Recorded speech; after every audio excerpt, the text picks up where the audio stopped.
Это чисто для мам было. Хочешь? Тебе, да, Встань чуть-чуть сюда, угостили. встань и всё. Хочешь с Варей сесть? Хочешь со мной сесть?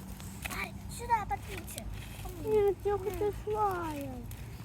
Давай. Возьмите сапожки друг от друга, не елась. Милана сядет, подвинься ко мне. Давай, садись. Вот уж как здорово. Да, садись, ложись, отдыхай. Давайте я слушаю историю. Вот Давай. сюда. На свете было 3 поросенка. Не Они хочу. как нажрали, На волк их не смог слопать. Почему?